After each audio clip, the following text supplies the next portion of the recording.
नमस्कार। बायो उत्थान अकेडमी के ऑनलाइन प्लेटफ़ॉर्म पर आपका हार्दिक स्वागत एवं अभिनंदन।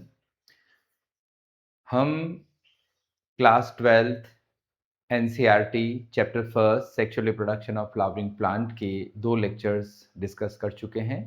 उन 2 लेक्चर्स में मेजर तरीके से अपन ने फ्लावर के मॉर्फोलॉजी, फ्लावर के डिफरेंट वॉल्स, डिफरेंट पार्ट्स और मेल रिप्रोडक्टिव ऑर्गन के बारे में समझा। हम 2 मिनट में ये भी रिकैप करेंगे कि पिछले लेक्चर्स में अपन ने क्या-क्या डिस्कस किया और आज की शुरुआत करेंगे अपन पॉलन ग्रेन की इकोनॉमिक इम्पोर्टेंस से। ये क्लास बड़ी इम्पोर्टेंट रहेगी क्योंकि ये चैप्टर फर्स्ट प्लांट एम्ब्रियोलॉजी और एनसीईआरटी के बोर्ड के अकॉर्डिंग भी बहुत इम्पोर्टेंट है, चाहे सीबीएसई बोर्ड हो, चाहे आरबीएसई हो और इससे कॉम्पिटिटिव एग्जाम में भी मल्टीपल टाइप के कॉन्सेप्चुअल क्वेश्चंस आते हैं। तो आप बड़े ध्यान से इस चैप्टर को आगे के लिए समझें। हम पहले तो पिछली क्लास का रिकेप कर लेते हैं कि पिछली क्लास में क्या हुआ था। देखते हैं। प्रीवियस क्लासेस में आपने क्या-क्या बात करी थी? प्रीवियस क्लासेस में बात करी कि जितने भी एंजियोस्पर्मिक प्लांट होते हैं, उनके सेक्सुअल रिप्रोडक्शन में फ्लावर्स सेक्सुअल साइट्स होते हैं। इनके अंदर कई हार्मोनल और स्ट्रक्चरल चेंजेस होने से फ्लोरल प्राइमोर्डियम का डेवलपमेंट होता है। फ्लावर प्राइमोर्डियम आगे फ्लावर्स में कन्वर्ट होता है। फ्लावर्स अगर एक साथ में इन्फ्लोरेसेंस के तौर पर देखने को मिलते हैं। आपने एक टिपिकल फ्लावर के स्ट्रक्चर को देखा था कि ये थैलेमस, ओवरी और इसके 4 वॉल्स में सेपल्स, पेटल्स, एंड्रोशियम और गाइनोशियम। यहाँ पर अपन ने देखा कि ये जो फिलामेंट स्टाक से ऊपर जुड़ा हुआ भाग जो है उसको अपन कहते थे एंथर। एंथर के अंदर यहाँ पर पॉलन सेक्स है जहाँ पर पॉलन ग्रेन का डेवलपमेंट होता है।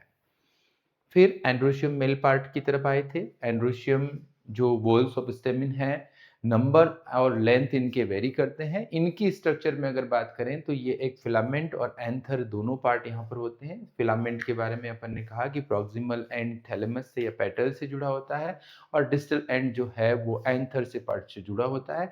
एंथर डाइथिकस होता है और उनमें ग्रूव लेंथ वाइज सेपरेट करके थीका फॉर्मेशन करती है।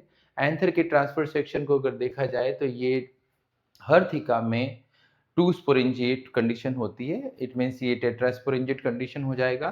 माइक्रोस्पोरेंजिया की 4 वॉल्स होती है, epidermis, endothecium, middle layer, tapetum. यहाँ पर इनके स्ट्रक्चर्स को भी अपन ने समझा था कि कौन-कौन सी लेयर्स होती है। ये लेयर्स है और ये अंदर का जो मास है वो माइक्रोस्पोर मदर सेल है, स्पोरोजेनस टिश्यू से कवर होता है। माइक्रोस्पोरोजेनेसिस में जब माइक्रोस्पोर मदर सेल में डिविजन्स होते हैं और यहाँ पर माइक्रोस्पोर मदर सेल में जो मियोटिक डिवीजन होंगे तो मियोटिक डिवीजन के रिजल्टेंट 4 माइक्रोस्पोर्स बनेंगे और 4 माइक्रोस्पोर आपस में क्लस्टर में अरेंज रहते हैं जिनको कि अपन ने टेट्राड कहा था। इस तरह से पोलन ग्रेन की रिलीज होने का मैकेनिज्म डेhiscence कहलाता है और डेhiscence के दौरान आपको एक इम्पोर्टेंट बात भी बताई थी कि जब पोलन ग्रेन का डेhiscence होता है या मैच्योर कंडीशन में एंथर की बात करते हैं तो सिर्फ यहाँ पर 2 लेयर्स प्रेजेंट होती है, एपिडर्मिस और एंडोथीशियम। मिडिल लेयर और टैपिटम यहाँ पर इफेमेरल या अल्पकालिक होने की वजह से डिजनरेट हो जाती है। जब पोलन ग्रेन यहाँ से रिलीज होते हैं तो पोलन ग्रेन माइक्रोस्पोर के टेट्राड, माइक्रोस्पोर टेट्राड, ये 4 जो है आपस में कैलोस से जुड़े हुए मिलेंगे। यहाँ तक की बात हुई और मेल गेमेटोफाइट में अगर अपन बात करते हैं कि ये जो पोलन ग्रेन होते हैं ये इनकी जो आउटर लेयर होती है उसको एक्साइन कहा जाता है, इनर लेयर को इंटाइन कहा जाता है। एक्साइन स्पोरोपोलिनिन की बनी हुई है और इंटाइन पेक्टोसेलुलोज की बनी हुई है जो कि बाद में एक पोलन ट्यूब का फॉर्मेशन करेगी। जहाँ पर स्पोरोपोलिनिन का डिपोजिशन नहीं मिलता है उसको जर्म पोर कहा जाता है। ये सारी बात होने के बाद फिर अपन ने समझा कि यहाँ पर 2 टाइप की सेल मिलती है, वेजिटेटिव सेल्स और जनरेटिव सेल्स। वेजिटेटिव सेल्स की बात करें तो वेजिटेटिव सेल्स में bigger abundant food reserve large irregular shape का न्यूक्लियस पाया जाता है और जो जनरेटिव सेल्स होती है वो वेजिटेटिव सेल्स के अंदर फ्लोट करती है, स्पिंडल शेप होती है और इसका डेंस साइटोप्लाज्म और न्यूक्लियस पाया जाता है। आप देखेंगे कि ये असिमेट्रिकल स्पिंडल शेप और फाइनली एक स्ट्रक्चर के अंदर 1 वेजिटेटिव सेल और 1 जनरेटिव सेल्स यहाँ पर देखने को मिलती है। यहाँ तक का केस कि 60% एंजियोस्पर्म्स के अंदर जो है 2 सेल स्टेज कंडीशन पाई जाती है, 1 vegetative cells and 1 generative cells. Remaining 40% की बात अपन ने करी कि रिमेनिंग 40% के अंदर जो जनरेटिव सेल होती है उनके अंदर माइटोटिक डिवीजन होते हैं और रिजल्टेंट 2 मेल गैमेट बनते हैं। It means finally 3 cell condition किसमें मिलेगी? 40% एंजियोस्पर्म के अंदर। पोलन ग्रेन की वायबिलिटी के फैक्ट के बारे में भी पढ़ा था अपन ने कि पोलन ग्रेन की वायबिलिटी पॉलिनेशन में टारगेट तक पहुंचने में उनका जो वायबल पीरियड है वही मेन रोल निभाएगा। अगर पोलन ग्रेन पॉलिनेशन तो हो गया लेकिन पोलन ग्रेन वायबल नहीं है तो वो पॉलिनेशन कोई मतलब नहीं रखेगा। तो पोलन ग्रेन की वायबिलिटी में जितने भी जो सेरेल्स हैं, व्हीट, राइस, मेज, इनकी पोलन ग्रेन की वायबिलिटी जो है वो 30 मिनट्स थी। लेकिन ऐसा भी नहीं है कि सिर्फ 30 मिनट्स सभी के अंदर हो। यहाँ पर लेग्यूमिनेसी, रोजेसी, सोलेनेसी, इनकी वायबिलिटी कई महीनों तक, कई मंथ तक हो सकती है। अब अपन बात करते हैं economic importance of pollen grain. यहाँ से क्लास को आज की शुरुआत करते हैं। ये शुरू के 5 मिनट्स आपके प्रीवियस क्लासेस का जो डिस्कशन हुआ था उसके बारे में थे। अब अपन आज की क्लास को यहाँ से शुरू करते हैं। देखते हैं कहाँ क्या डिस्कशन आता है।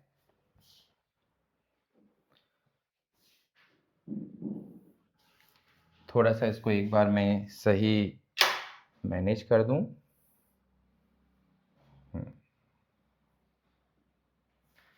आई थिंक आपको सब अच्छे से नजर आ रहा होगा। Economic importance of pollen grain. Pollen grain सिर्फ प्लांट एम्ब्रियोलॉजी या सिर्फ प्लांट के लिए ही इंपॉर्टेंट नहीं है, इसकी इकोनॉमिक इंपॉर्टेंस भी आती है। जब जब इकोनॉमिक इंपॉर्टेंस की बायोलॉजिकल वर्ल्ड में बात करेंगे या जनरली बात करते हैं तो इकोनॉमी हमेशा प्रॉफिट लॉस दोनों में ही कंसिडर की जाती है। या तो इससे कोई नुकसान हो रहा है या फिर इससे कोई बेनिफिट हो रहा है। सबसे पहली बात कि ये जो पोलन ग्रेन होते हैं, ये pollen grain rich in nutrients होते हैं। इनमें बहुत ज़्यादा न्यूट्रिशन पाया जाता है। अगर कोई पोलन ग्रेन को यूज़ करता है और इनका यूज़ होने पर उनमें हाई न्यूट्रिशियस कंडीशंस उनको मिलेगी। तो इनकी क्यों ना इनमें, तो आपने एनसीईआरटी में एक डायग्राम देखा होगा कि पोलन ग्रेन है, इनकी इकोनॉमिक इंपॉर्टेंस पोलन प्रोडक्ट्स। तो कई बार पोलन टैबलेट्स के फॉर्म में मार्केट में अवेलेबल होती है। ये पोलन टैबलेट्स फूड सप्लीमेंट का काम करती है। पोलन टैबलेट्स नहीं तो पोलन टैबलेट्स की जगह उनके सिरप भी होते हैं। और ऐसी टैबलेट्स और सिरप्स वो पर्सन यूज करते हैं जो अपने स्टेमिना बढ़ाना चाहते हैं या कोई वीकनेस को दूर करना चाहते हैं। आप देखते हैं कि ज्यादातर एथलीट्स, ऐसे पर्सन जो स्पोर्ट्स में पार्टिसिपेट, एथलीट्स हो गए या फिर जो रेस हॉर्सेस हो गए, जो घोड़े रेस में दौड़ते हैं, क्यों ना उनकी परफॉर्मेंस को बढ़ाया जाए, ऐसी सोच से उनको न्यूट्रिशंस की सप्लीमेंट्स जो दी जाती है तो पोलन टैबलेट्स उनको दी जाती है। नेक्स्ट पॉइंट की बात करते हैं कि अगर इनका स्टोर किया जाए, कई बार ये क्वेश्चन आता है कि अगर पोलन ग्रेन को स्टोर किया जाता है तो स्टोर किस में किया जाता है? क्वेश्चन नंबर फर्स्ट कि इनको स्टोर किया जाता है किसके अंदर? लिक्विड नाइट्रोजन के अंदर। क्यों किया जाता है लिक्विड नाइट्रोजन के अंदर? क्योंकि लिक्विड नाइट्रोजन का जो टेम्परेचर होता है वो -196 डिग्री सेल्सियस होता है। आपको ये पता होगा कि लिक्विड नाइट्रोजन में प्रिजर्व करने की टेक्निक को क्रायो प्रिजर्वेशन कहते हैं। तो ये क्रायो प्रिजर्व कंडीशन कहलाती है। और इन तरह के जो पोलन ग्रेन को प्रिजर्व किया जाता है उनको कहा जाता है कि वो क्या है? वो पोलन बैंक है। पोलन बैंक क्यों प्रिजर्व किए? पोलन ग्रेन को क्यों प्रिजर्व किए?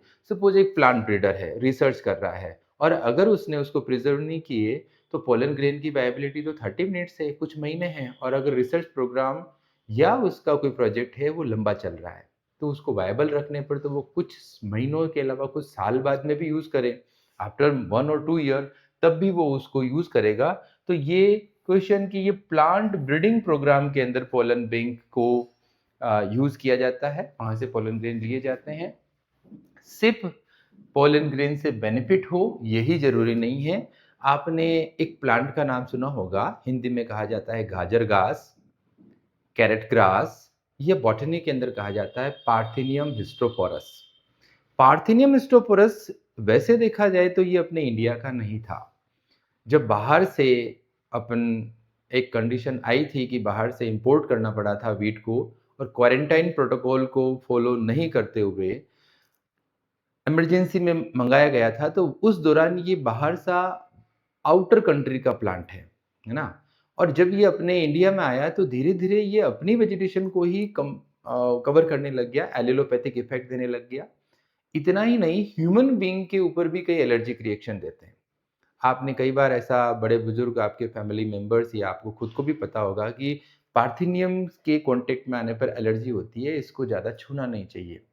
लेकिन सिर्फ प्लांट ही नहीं, प्लांट के साथ इसके पोलन ग्रेन भी उसी तरह के इफेक्ट देते हैं। पोलन ग्रेन में क्या प्रॉपर्टी होती है? पोलन ग्रेन के अंदर एलर्जिक कंडीशन होती है।